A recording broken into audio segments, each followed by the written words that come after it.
भौजी तनी बहरी आव रंग लगाएम तहरा चोली में। ए भौजी तनी बहरी आव रंग लगाएम तहरा चोली में। होली में काहे भौजी बारू तू लुकाई डालेला रंग तोहर देवरे बयाई। होली में काहे भौजी बारू तू लुकाई डालेला रंग तोहर देवरे बयाई। काहे करेलू मना होली में। ए भौजी तनी बहरी आव।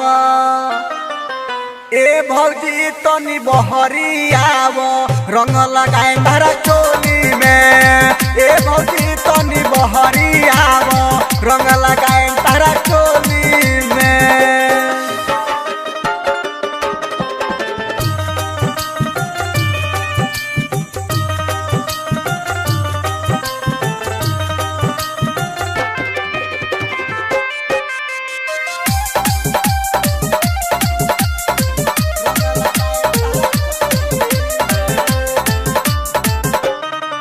भौजी रंग लगावो जनी नखरा देखावो। भौजी रंग लगावो जनी नखरा देखावो।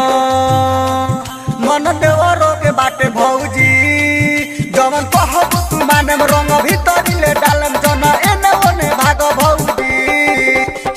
डाले त भौजी कर जनी हाला जाई ज भीतरी त लागी नहीं पाला।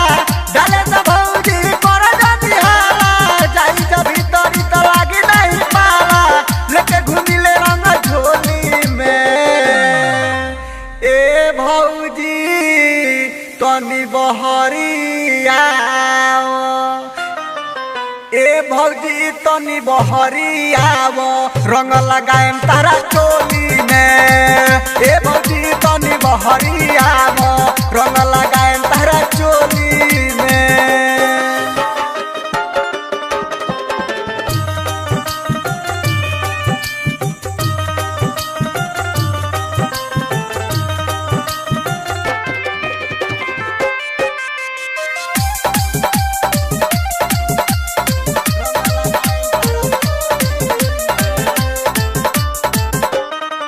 काहे दे तारू गारी देखी मोट पिचकारी।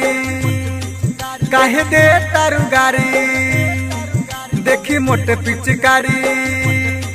रंग लाहे लाहे डाले भौजी मानवतिया हमारे जन करो इनकार। रंग हाथ से लगाए भौजी संतोष में ही सुरेश भी आई है। आगे से पीछे ले ही कबा लगाई है। संतोष में ही सुबोध भी आई है।